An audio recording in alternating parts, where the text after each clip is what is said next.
ఇక మూడో భాగంలోనికి వెళ్ళి మనం ఆలోచన చేస్తే బైబిల్లో భక్తులంతా అండి ఇష్టపూర్వకంగానే చేశారండి. పరలోకం వెళ్ళాలి, ఎలాగైనా పరలోకం వెళ్ళాలి, ఎలాగైనా నేను పరలోకం వెళ్ళాలి అంటే, పరలోకం అంటే దేవుడు ఉంటాడనమాట. అక్కడ తండ్రి ఉంటాడు, నన్ను కన్న తండ్రి ఉంటాడు. ఆ తండ్రి దగ్గరికి నేను వెళ్ళాలన్నటువంటి ఆలోచనతోనే ఇదిగో బైబిల్లో భక్తులు అంతా బ్రతికారు. ఎలా బ్రతికారు అని ఒకవేళ మనం బైబిల్లో ఆలోచిస్తే, ఇదిగో పెంటతో సమానంగా చూశారండి భక్తులంతా. కాదని మీరు చెప్పగలరా? చెప్పండి. పెంటతో సమానంగా చూశారు భక్తులంతా. మనం మాత్రం పెంటను పోగు చేసుకుంటాం కదండి. వాళ్ళేమో పెంటతో సమానంగా చూశారు, మనం మాత్రం పెంటను పోగు చేసుకుంటున్నాం. మరి ఎందుకు భక్తులమా భక్తిహీనులమా మనం? ఒకవేళ భక్తులము అన్నటువంటి భ్రమలో ఒకవేళ ఉన్నామేమో.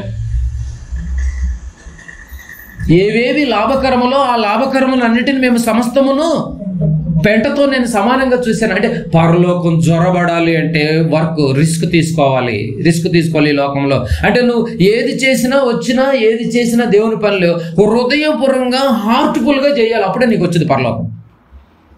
ఎవరో చెప్పారనో ఏదో చేశారని కాదు, నువ్వు తెలుసుకున్నటువంటి దాన్ని నువ్వు హార్ట్ఫుల్గా చేయాలి. అబ్రహాం హార్ట్ఫుల్గా చేశాడు, హార్ట్ చూశాడు, అక్కడ హృదయం చూశాడు. జక్కయ్య అడగకుండానే ఆ హృదయాన్ని మార్చుకుని మరి ఇచ్చేశాడు. పేద విధురాలు దేవుడు అడిగాడండి మొత్తం ఏమని, నీ దగ్గర 2 అంగీలు ఉంటే ఒక అంగీ వేయమన్నాడు. కానీ ఈ పేద విధురాలు ఏం చేసింది? ఆ పదం గమనించలేదు. ఆవిడ జీవనమంతయు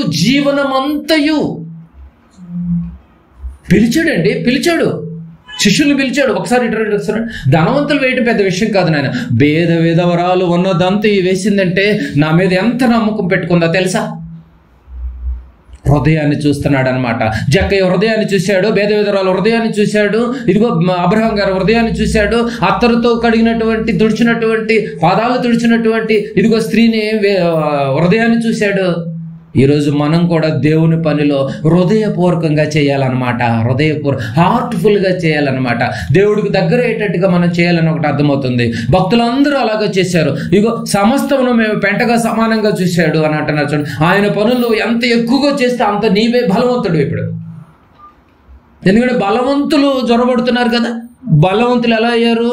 వర్క్ చేసి బలవంతులు అయ్యారు, హృదయపూర్వకంగా చేసి బలవంతులయ్యారు. మనం కూడా హృదయపూర్వకంగా హార్ట్ఫుల్గా దేవునికి దగ్గర అయితే మనమే బలవంతులు. ఈ బలవంతులే పరలోకానికి వెళ్ళేది రేపు. అలాంటి బలం నీలో నాలో ఉందా అని అంటున్నాడు. కొద్ది మంది ఎదుటివారిని ఏమంటే కొంతమంది అంటూ ఉంటారు, ఎదుటివారు తప్పులు చూస్తూ ఉంటారు తప్ప ఇదిగో నీ తప్పేంటి నువ్వు చూసుకో. బాగా గమనించలేదు. ఎదుటివారిని తప్పులు అంటూ ఉంటారు. అసలు ఎందుకు నువ్వు మంచోడువా? నీ మంచోడు నువ్వు చూసుకో, నీ మంచి నువ్వు చూసుకో. ఎదుటి వాళ్ళ సంగతి నాకు అనవసరం, నేనేం చేస్తున్నాను అన్నది నాకు అర్థమైపోవాలి, నేనేం చేయాలి నాకు అర్థమైపోయిందని జక్క డెసిషన్ తీసేసుకున్నాడు. ఎదుటి వాళ్ళ సంగతి నీకెందుకు? అట్లా లేదు కదా. అలా ఇచ్చామో ఇవ్వలేదు, అంతకుముందు ఎవరన్నా ఇచ్చారో లేదు అని ఏమైనా చెక్ చేశాడా? లేదే. కనుక నీ తప్పులు నువ్వు మంచోడు, నేను తప్పు చేశాను అన్న పశ్చాత్తాపం లేదు. కానీ ఎదుటి వాళ్ళు తప్పు చేశారన్న ఆలోచన పొరపాటు కూడా పెట్టుకోకండి. నీకిచ్చినటువంటి దేవుని యొక్క వరం, ఆ వరాన్ని నువ్వు చాలా జాగ్రత్తగా కాపాడుకో. లోకంలో నువ్వు బ్రతికే విషయంలో మాత్రం చాలా భక్తుల్లాగా జాగ్రత్తగా బ్రతకని చెప్తుంది బైబిల్. అప్పుడే నువ్వు బలవంతుడు అవుతావు అని బైబిల్ చెప్తుంది. చూద్దాం, యాకోబు రాసినటువంటి పత్రిక, యాకోబు రాసిన పత్రిక 2వ అధ్యాయం 25వ వచనం. యాకోబు రాసినటువంటి పత్రిక 2వ అధ్యాయము 25వ వచనాన్ని ఒకసారి చూడండి. నేను తప్పు చేశాను అన్నటువంటి పశ్చాత్తాపం లేదు, కానీ ఎదుటివారిని తప్పు చేశారు అని ఒకవేళ అనుకుంటూ నువ్వు తప్పులో పడిపోతున్నామేమో ఒకసారి చెక్ చేసుకో. 2:25 యాకోబు రాసిన పత్రిక 2:25 చదువుకుందాం. అటువలనే రాహాబును వేశ్య కూడా దూతలను చేర్చుకొని వేరొక మార్గమున వారిని వెలుపలకు పంపివేసినప్పుడు క్రియల మూలముగా, వేసి కూడా ఊరకనే వెళ్ళలేదండి. మీరు వేశ్య అని చెప్పి చదువుతున్నాం కదా. ఇప్పుడు వరకు సుంకరులను వేశ్యలను వెళ్ళిపోతున్నారు కదా, ఏం చేయకుండా ఎందుకు వెళ్తారు? ఏమండి, దేవుణ్ణి నమ్ముకుంటే వెళ్ళిపోయినట్టు ఉన్నట్టుగా అనిపిస్తుంది. కాదు, వేశ్యని కూడా ఏం చేసింది అక్కడ? క్రియల మూలముగా నీతిమంతురాలని ఎంచబడెను కదా. వేసులు ఊరకును వెళ్ళిపోతాను నమ్ముకుంటా అనుకుంటున్నారా? వేసి కూడా ఏం చేసింది? రాహాబు అనే వేసి వేగులు వారిని వచ్చినప్పుడు వాళ్ళని కాపాడింది. మొచ్చు మీద జనప కట్టెలతో కాపాడి అక్కడ ఉన్నటువంటి రాజ్యాధికారులను పంపించినప్పుడు మంటరోతులు ఎవరు రాలేదని తప్పించింది. వర్క్ కనపడింది అక్కడ. దాసులకి రెస్పెక్ట్ ఇచ్చింది అక్కడ. యజమానుడు పంపించినప్పుడు దాసుడికి ఏం చెప్పారు? నేపాలు చెప్పారు. ఇక్కడ దాసులు వస్తే ఆ కోణంలో దాసులు సేవ్ చేసింది, రెస్పెక్ట్ ఇచ్చింది, లోబడింది, వాళ్ళు చెప్పినటువంటి మాటలకు లోబడింది. దేవుడు చేసిన అద్భుత కార్యములు చెబితే గుండె కరిగిపోయిందని చెప్పి రాసిందండి పాత నిబంధనలో. గుండెలు కరిగిపోయినాయి అంట. అమ్మో, ఎర్ర సముద్రాన్ని ఎట్ట పాలు చీల్చాడని ఆ రోజు చెప్పిన సందర్భాలకు గుండెలు కరిగిపోయినాయి అంట. ఆ కరిగిపోయిన విధానం చూసి కుటుంబం మొత్తం దేవుళ్ళనికి రక్షించుకోవాలని వర్క్ కనపడుతుంది. చూసారు, క్రియల మూలముగా వేసులు వెళ్ళిపోతున్నారంటే ఊరకన వెళ్ళట్లేదు. క్రియల మూలముగా నీతిమంతురాలని ఎంచబడిన కదా. నువ్వు వేసివు కాదు కదా, నువ్వు జాగ్రత్తగా బ్రతుకుతున్నటువంటి ఒక మంచి కుటుంబం కదా. మరి నీ క్రియలేంటి? వేసి క్రియలు చేస్తుంది. నీ క్రియలేంటి? నువ్వు నమ్మావు, కానీ వేసి నమ్మటమే కాదు, క్రియల్లో కూడా ముందుంది. అర్థమవుతుంది మీకు పాయింట్? క్రియలు కాదు ఏంటి? దేవుని కోసం మనం చేస్తున్న క్రియలేంటి? ఏం తాపత్రయపడుతున్నావు? ఏం కష్టపడుతున్నావు? రాహాబు అనే వేసే క్రియల మూలంగా ఎంచబడను కదా. వేసే పరలోకానికి వెళుతుంది. ప్రార్థనా పరులు మాత్రం బయట ఉంటున్నారు. ఈరోజు ప్రార్థన యోధులు బయట ఉంటున్నారు, వేసి మాత్రం పరలోకానికి వెళ్ళిపోతుంది. బాగా గమనించాలి మీరు. పరలోకానికి జ్వరపడాలి అంటే ఏం చేయాలి? ఇప్పుడు క్రియలు, పనులు చేయాలి. పరలోకానికి జ్వరపడాలి అంటే ఏం చేయాలి? పనులు చేయాలంటున్నాడు. ఈరోజు గుడిలో ఉన్న వారందరికీ భక్తి ఉంది, ఆలయానికి వచ్చే వాళ్ళందరికీ భక్తి పరులు అని చెప్పుకుంటున్నారు, కానీ పనేది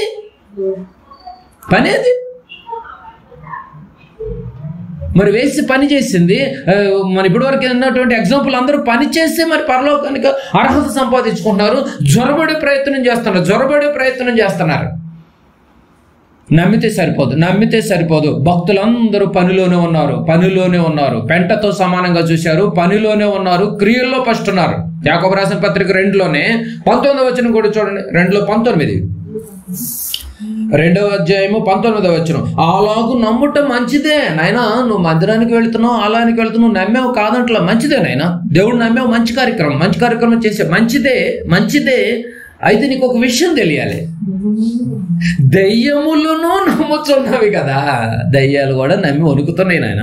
దయ్యములు నమ్మటమే కాదు, పైగా ఏం చేస్తాయి? వణుకుతున్నాయి. నువ్వు నమ్మావు, అసలు వణికేది? భయం ఏది? భక్తి ఏది?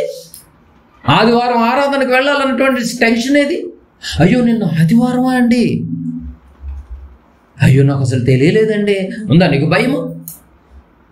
మర్చిపోతావా నువ్వు? అసలు బాగా గమనించాలి. నమ్మేవని నువ్వు అనుకుంటున్నావేమో, దయ్యాలు కూడా నమ్మటమే కాదు వణుకుతున్నాయి. ఒకవేళ నువ్వు నమ్మావు అంటే క్రియలు లేకుండా, పనులు లేకుండా పరలోకం రాదన్న భయం ఉంటే నువ్వు వణుకుతావు, పనులు పడిపోతావు. ఏది ఈరోజు పనేది? ప్రతినిత్యం ఆరాధనకు వెళ్ళాలి, ప్రతినిత్యం స్వార్థ పరిచర్యకు వెళుతూ ఉండాలి, ప్రతిరోజు వాక్యం చదువుకోవాలి, ప్రతిరోజు ప్రార్థన చేసుకుంటూ ఉండాలి, దేవునితో మనకి అటాచ్మెంట్గా కలిగి ఉండాలి, దుష్టుల ఆలోచన చొప్పున దూరంగా నడుగుతూ ఉండాలి, మూర్ఖులకు ఈ తరము వారికి వేరే బ్రతకాలి, అపోస్తుల బోధల ఎందును, ప్రార్థన ఎందును, సహవాసం ఎందును, రొట్టె విరుచుట ఎందును తెగగా కంటిన్యూగా నేను ఉండాలి, ఏక మనసుతో ఏకాభిప్రాయంతో ప్రభుతో ఏకమై ఉండాలని. ఏది ఈ వర్క్లేవి?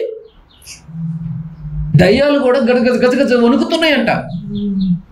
మరి నమ్మితే సరిపోదు, దయ్యములు వణుకుతున్నాయి. నమ్మితే కుదరదు, పనులు చేయాలి. పనులు చేసిన వారిదే పరలోకం. పనులు చేసిన వారిదే పరలోకం అంటానికి ఒక రాహాబు అనే వేసి వర్క్ చేసింది, వేగుల వారిని కాపాడి సేవ చేసింది. అత్తరుతో తుడిచినటువంటి పాదాలను అత్తరుతో తుడిచినటువంటి ఆ స్త్రీని చూడండి, వర్క్ కనపడుతుంది. ఇది పేద విధవరాలు వర్క్ కనపడుతుంది, జక్కయ్య వర్క్ కనపడుతుంది, అబ్రహాము వర్క్ కనపడుతుంది, పౌలు అపోస్తుల వర్క్ కనపడుతుంది. పెంటతో సమానంగా చూసుకున్న వర్క్. మన వర్క్ ఏది? వర్క్ ఏది? క్రియలు లేకుండా మనం పరలోకానికి చేరుకోలేము. అది జ్వరబడితే వచ్చేది, ఆక్రమించుకుంటే వచ్చేది. అసలు ఆ టెన్షన్ ఏదండి బాబు? ఆ టెన్షన్ ఏది? బాడీలో టెన్షన్ ఉందా? ఆత్మీయతలో ఆ టెన్షన్ ఉందా? తెలుసుకొని కూర్చున్నాం అన్నటువంటి టెన్షన్ ఉందా అండి? పరలోకం వెళ్తామంటారు ఈ కోణంలో చెప్పండి. బాగా గమనించాలి. ఏమండి, నమ్మితే కుదరదు, పనులు చేయాలి అని అంటున్నావు. ఏమండి, నీ ఫ్యామిలీ కోసం కష్టపడినటువంటి నీవు దేవుని కోసం కష్టపడాలన్నటువంటి, పరలోకం కోసం కూడా కష్టపడాలన్న మనసు ఎప్పుడు రావాలి నీకు? కష్టపడి ఫ్యామిలీని రన్ చేసుకుంటున్నాను అన్న మనసు వచ్చిందే నీకు?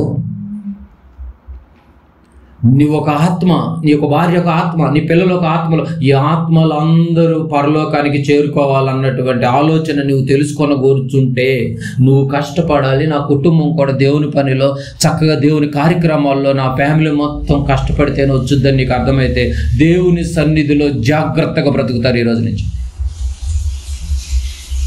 అంత ఈజీ కాదని చెప్తుంది బైబిల్ కాదని చెప్తుంది. నీ పనులే నిన్ను చొచ్చుకొని పోవాలి. నీ పనులతో నువ్వు చేసి ఆ పనులతోనే పరలోకానికి ఏం చేయాలి? ఇప్పుడు మనం చొరబడాలి, చొచ్చుకొని పోవాలి. ఏ పనులు చేయకపోతే ఎలా చొచ్చుకొని పోతారు మీరు చెప్పండి. చూస్తా అలా 4-5 బస్సులు వెళ్ళిపోతాను అంటే తప్ప నువ్వేం జ్వరబడి వెళితేనే నిజమా కాదా మీరు చెప్పాలి.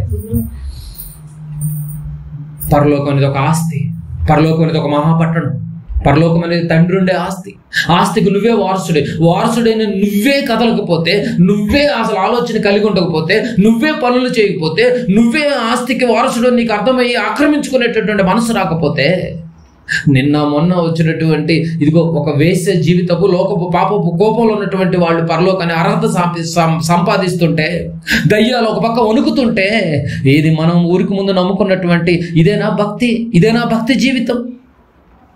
మనలో ఏదో భక్తి లోపించినట్టుగా అనిపించట్లేదా? ఏదో వెనకబడుతున్నట్టుగా అనిపించట్లేదా? బాగా గమనించారు, వెనకబడుతున్నట్టుగా అనిపించట్లేదా? చివరిగా ఒక మాట, యాకోబు రాసిన పత్రిక 1:22 ఎన్ని విలువైన మాటలు ఉన్నాయి చూడండి. ఎన్ని విలువైనటువంటి మాటలు ఉన్నాయి చూడండి. 1:22 చూడండి. మీరు వినువారు మాత్రమై ఉండి ఎంతకాలం వింటారయ్యా? ఎంతకాలం వింటానికి అలవాటు పడిపోతారు. మీరు వినువారు మాత్రమై ఉండి మిమ్మును మీరే మోసపుచ్చుకొనకుండా వాక్య ప్రకారము ప్రవర్తించువారునై ఉన్నాడు. ఇక్కడి నుంచైనా కూడా నీకు నాకు మన అందరికీ చెప్తుంది బైబిల్. నేను మిమ్మల్ని మీకు ఆజ్ఞాపించడం కాదు, నాకు కూడా ఆజ్ఞాపిస్తుంది, ప్రపంచ క్రైస్తవులు ఉన్నటువంటి అందరికీ ఆజ్ఞాపిస్తుంది. మీరు వినువారు మాత్రమై ఉంటే మాత్రం మీరు రేపు మోసపోతారు. వర్క్ నమ్మితే సరిపోదు. వర్క్ వాక్య ప్రకారంగా ప్రవర్తించువారునై ఉండాలి అన్నది చూడండి. అంటే ప్రవర్తిస్తేనే వెళతారు. పిలిచిన వారే వెళ్తారు. దేవుని చిత్త ప్రకారంగా చేసిన వారే జ్వరబడతారు. ఎవరంటే వాళ్ళు వెళ్ళిపోతారు. ఇప్పుడు చెప్పండి, బాప్తిజం తీసుకుంటే వెళ్ళిపోతాం పరలోకం అనుకుంటున్నారు పాపం చాలా మంది. అంతే కదా? అలా అనుకుంటే మరి లోకస్వార్తలు ఫస్ట్ ఏ మాట చదివించా మనం? ఆ మాటలు ఆంతర్యం అర్థమవుతుందా? ఫస్ట్ రెఫరెన్స్ ఏముంది? లోకస్వార్తలు 23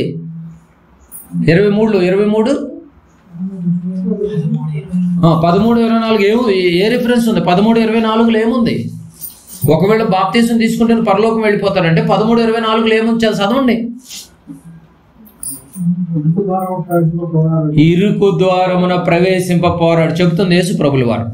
ఇరుకు ద్వారమున ప్రవేశింప పోరాడుడి. అనేకులు ప్రవేశింప చూతురు గాని వారి వల్ల ఎందుకు అవట్లేదు తెలుసా? నమ్మి ఆగిపోతున్నారు, బాప్తిజం తీసుకుని వెనకబడిపోతున్నారు.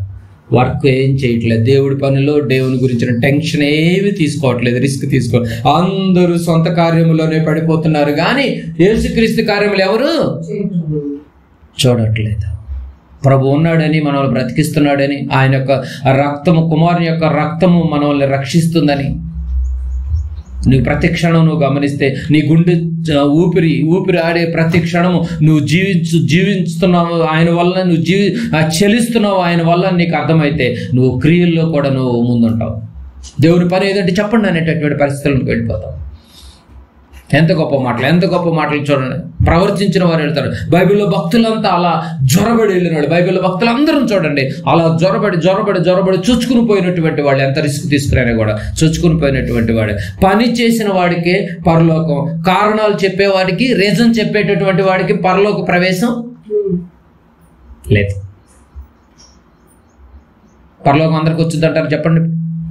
ఇప్పటి వరకు విన్నటువంటి మాటలను బట్టి పరలోకం అయితే అందరికీ వచ్చే విషయం పరిస్థితుల మధ్య అయితే లేదు. అది జ్వరబడాలి, బలాత్కారంగా జ్వరబడాలి, చొచ్చుకుని పోవాలి. అది పోరాడితే వచ్చేది. అవసరమైతే ప్రాణాలను కూడా ఇచ్చేంత స్టేజ్కి వెళ్ళిపోవాలి ఒక అబ్రహాం లాగా. ఇప్పుడేం ప్రాణాలు అడగతలేదు కదండి, మనల్ని అడుగుతున్నాడు. ప్రాణాలు ఏం అడుగుతున్నాడు తెలుసా? నీ సహోదరుల నిమిత్తము ప్రాణము పెట్ట బద్ధులమై ఉన్నాము. నేను నా కుమారుడు మీకోసం ఎలా ప్రాణాలు పెడతానికి ముందుకు వచ్చాడో, ఇదిగో మీరు కూడా మీ సహోదరుల నిమిత్తం, ఇదిగో మీకంటూ ఒక సహోదరులు ఉంటారు, మీకంటూ ఒక సంబంధులు ఉంటారు, మీకంటూ ఒక రక్త సంబంధులు, మీకంటూ ఒక బంధువులు, మీకంటూ ఒక పరిచయమైనటువంటి వాళ్ళు ఉంటారు. వాళ్ళందరూ నువ్వు సహోదరులుగా నువ్వు మార్చి ఇది ఇలాంటి విలువైనటువంటి మాటలు నువ్వు చెప్పడానికి వర్క్ తీసుకోవాలి, నువ్వు కేర్ తీసుకోవాలి. ఏదో మైకులు పట్టుకున్నంత మాత్రాన సేవ చేశారు అనుకుంటే పొరపాటు. ఇదిగో కుటుంబంలో నలుగురు లేనటువంటి వాళ్ళు ఎవరు ఉండరు, కుటుంబంలో ఇద్దరు ముగ్గురు లేనటువంటి వాళ్ళు ఎవరు ఉండరు. భర్త భార్యగా చెప్పుకునే కూడా దేవుని యొక్క పనిలో జాగ్రత్తగా ఉన్నతంగా మనం బ్రతికితే వాళ్ళకి ఎవరైతే కనెక్ట్ అయి ఉన్నారో వాళ్ళందరికీ ఇలాంటి విలువైనటువంటి మాటలు జ్వరబడితేనే వచ్చేది, పోరాడితేనే వచ్చేది, కష్టంతో కూడుకున్నది. ఆయన శరీరధారి అయిన దినములలో మహారోదన, వేదన, శ్రమలు, యాచనలు, ప్రార్థనలు చేసినందున, భయము భక్తి కలిగినందున ఆయన ప్రభుల వారికి అంత, ప్రభుల గారికి ఒక న్యాయం, మనకొక న్యాయం అండి. మీరు చెప్పండి, దేవుని కోసం మనం ఏం చేస్తున్నాం? పరలోకం అన్న ఆలోచనే లేదు ఈరోజు క్రైస్తవ జాతికి.